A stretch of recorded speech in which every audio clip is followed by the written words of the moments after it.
welcome back. Happy Sunday. It is Sunday. I did not do anything yesterday because I am a lazy person. But happy Sunday. I don't know what happened, but I think I had like maybe a moment of panic the last day of the Sephora sale, so I kind of got a few things.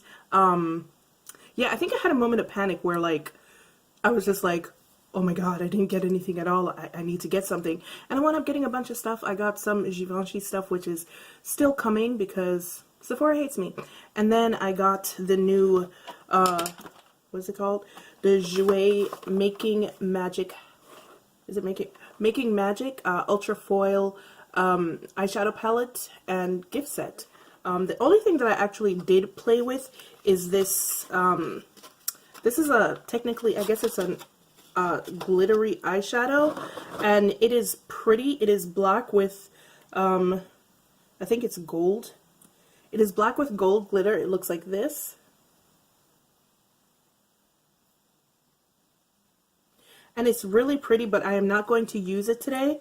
I'm not going to use it because I did play with it yesterday, and even though it does dry down matte, the shimmers in it flake off really badly, and I don't feel like having anything in my eye right now, so I'm not going to use it. So this palette is an expansion of their Sun Dipped palette that was available, I believe, this summer. This is regular Jouer packaging. All of their palettes come like this. I do have the Springtime in Paris palette as well, and it pretty much looks the same with just a different graphic on the front. And I'm going to be using the Springtime palette today. I actually got that palette when it first dropped, and I've used it maybe twice. I didn't like it, but I used it again the other day for some reason. I don't remember. I just wanted to use it because I was staring at it, and I actually really like the colors now, but at first I didn't like it. And since this palette is an ultra foil palette and all of the shades look like, try not to blind you guys, looks like this. All of the shades are ultra foiled, so there are no transition shades here. This is pretty much a accent palette. So if that's not what you're looking for, this is probably not going to be the palette for you. But because I like really bright, well, not bright, I do like very metallic shades, this was awesome for me. And also because I did not get the I didn't get the Sun Dipped palette earlier this year, simply because it was like $45 and it was like 5 shadows, and I was just like, no. This, by the way, is $52 for the whole set. You get 12 shadows in here, a big old mirror across the front. I really do like this right here, though, this dragonfly. Yeah, that's a dragonfly, not a butterfly. Everybody was saying butterfly. It's a dragonfly, folks. It's a dragonfly, and it's textured. You can feel the glitter and stuff. It's just a really, really nice palette, and I really like Jouer's presentation, always have. I'm going to go into the original Springtime in Paris palette to start off, and then I'm going to finish off with this one. But first, I'm going to give you a bunch of swatches. So if you want to see both the swatches and what I managed to put together right after this here little jump, stick around. And while you're sticking around, hit that subscribe button, leave a comment below, and like the video if you like it, but stick around and it's coming right up. You guys generally know that I don't like giving swatches simply because I don't feel like what they look like from a finger swatch is going to be the same thing that they look like on your eye, so I really don't like doing that. But because I'm not going to be able to use all of the shadows, or at least most of them, I figured I would go ahead and give you some swatches of the shadows. But also, I want to give you swatches of the shadows because they are foiled shadows, so it really shouldn't make a difference unless the formula is really bad, how they pick up on a brush versus a finger. And from what I understand about the Sun Dipped palette earlier that debuted earlier this year, these shadows are really creamy and apply very well and very pigmented. So I am not anticipating any problems in that regard. Right, so I have the shade swatch. This is Moonstone, 24K, Spellbound, Willow, Glimmer, Starlight, Dragonfly, 1111, Skinny Dip, Eclipse, Twilight, but I also have Twilight swatched up here as well because I kind of sort of ran out of space and I wanted to do it again. So this is Twilight, and then Mystic. So there are the shades. I'm not really sure which shades I'm going to use, but I'm going to get a little bit closer and we're just going to go in. Okay, so for a base shade, I'm going to go in with the color Camel and just put it all over my lid right here.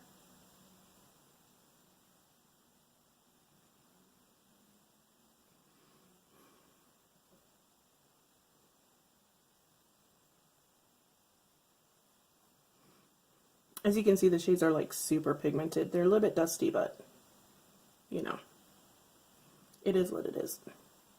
Next, I'm going to go in with this shade right here, Mauve, into my crease.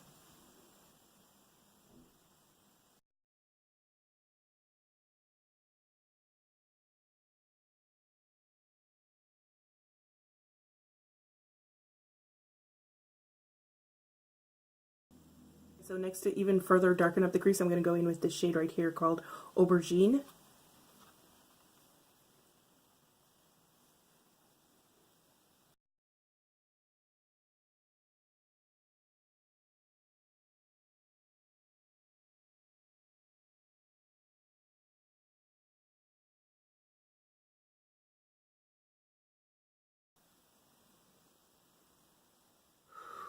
This is so beautiful. Alright, so I guess we're going plummy purple then? Okay. So now we're going to get into the Ultra Foil palette, and I'm just trying to figure out which shades to use. Actually, you know what? There's really nothing to figure out. I'm going to go in with the shade Mystic, which is this one right here, on the outer edge of my lid.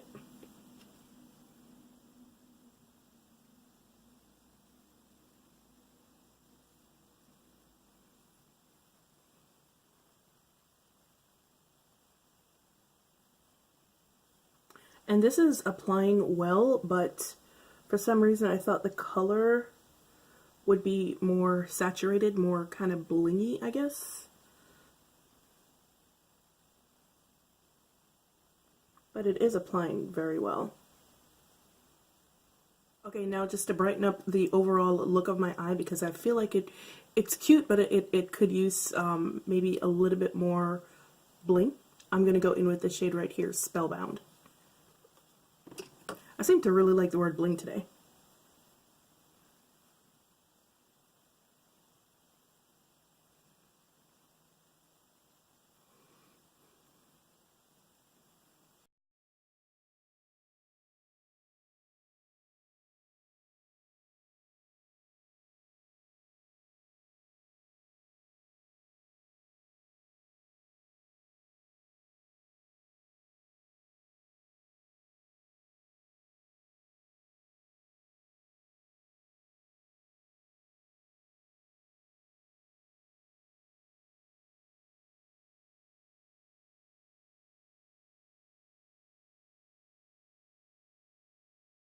I'm gonna do a little experiment and try to add Spellbound onto my lid with my fingers. I mean, I'm getting enough color, but I just feel like if maybe I use my fingers, I might get a little bit more of a pop from it. So that's what I'm going to try to do right now.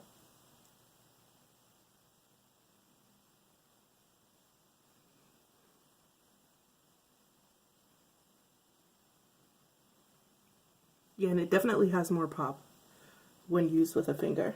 Alright, so now I'm just going to go back into the palette and go back into the shade Mystic and just kind of blend it in the middle so it doesn't look so harsh.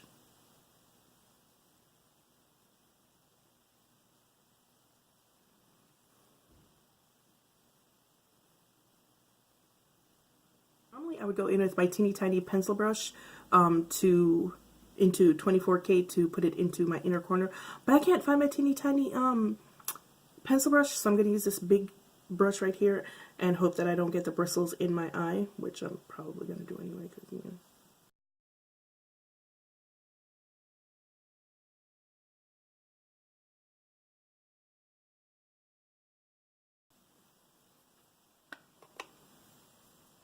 Then I'm going to use the very same brush, go back into Aubergine, and I'm going to drag it along my bottom lash line. Once again, praying Now, I have a bunch of fallout here. Surprisingly enough, none of it is from the foiled palette, the ultra foil palette. Everything is from this one, so I'm just going to go clean up my under eye, and I'll be right back. Alright guys, there you have it. I don't know, I'm in a really plummy mood lately. I don't know what's going on. But in any case, so what do I think about this, that's not it, that ain't it. What do I think about this Jouer Ultra Foil palette? I actually really like this palette. This palette is not for everyone. It's going to be for people who like ultra foiled shadows and high shine, high metallic shadows without actually having to foil them. Like, I don't like foiling my shadows. There is something about foiling my shadows that makes my lids feel weird. My lids feel itchy. They feel like they're drying out. So I don't necessarily like to foil my shadows. So this is a palette for someone like me. Now, some of the shades are better applied with a finger. Some of them have some really, well, I wouldn't go so far as to say like chunky glitter, because it does have chunky glitter, but they blend out really well. Some of them are not going to be like overly pigmented. So this shade right here, for instance, applies super sheer, but like you can see just how beautiful it is, but you can also build it up. This is the shade that I have on my lid right now. It is a really, really pretty shade. It doesn't have a whole lot of depth of color, but I don't think that's the point of that shade. Some of them clearly are going to have more color, more depth of color, like this one right here, 24K, which is easily sheared out as well, which is another thing I like about this palette. Like, even though they're ultra foiled, you can still shear the colors out and continually build them up. So it's really sheer, but it's also quite buildable. So yeah, that's really pretty. I'm actually, I'm dying to use this shade. You guys know, I'm dying to use that shade. But yeah, this is a really, really nice palette if you're looking for something like this. Is it a must-have? I don't think it's a must-have for everybody, but for somebody like me, this is definitely a must-have, because I do like foiled eyeshadows. I just don't want to foil my own shadows. And as for the texture of these, they're all really creamy. They apply really well. They blend really well. I didn't have any kind of hitching or anything like that. Is bae. This palette is bomb. I think it is worth the $52. Get it from Jouer. It's cheaper there. But I promise you will not be disappointed by this. Jouer, generally speaking, does have really good quality products. As much as I didn't like that other eyeshadow palette that I had, it wasn't because of the quality. I just didn't. I went through a phase where I bought everything that Jouer came out with, every single thing. Whether or not I looked at it on the website, I was just like, oh, Jouer, gotta have it. So I went through that phase, and that's when I got that shadow palette. And then when I got it, I was just like, I don't really like it. But then I've started using it again, and now I do like it, and the quality is great, with the exception of, you know, it has a lot of fallout. But yeah, Jouer products generally tend to be really, really good quality. You guys know that I don't like lip gloss, but Jouer lip glosses I will wear. Like, they're the only lip glosses that I will wear, because they're high pigment. They do not move. They're not sticky. They're full coverage lip glosses. They are wonderfully comfortable. So their products tend to be really, really good quality. So I don't foresee anyone getting a dud of this palette. That's just not in their repertoire at all. Duds are just not a thing for them. So, well, maybe except the foundation, which I haven't tried, which I should try, but I don't know. Maybe I will. Anyway, back to this palette. This palette is a really good buy. I think it's a really good buy, and I am happy with it. I am ecstatic with it, and I am happy that I had a panic attack and went ahead and bought this on the last day of the sale. Alright guys, thank you so much for joining me for my review of the Jouer Making Magic Ultra Foil Eyeshadow Palette. Once again, I'm going to say it again, I'm in love with this palette. I think it was a perfect buy for me. If you were wondering what this palette was like, it is great. You should go ahead and get it yourself if you were thinking about it. But yeah, as usual, it's been real, it's been fun, and I will see you guys in the next one. Bye!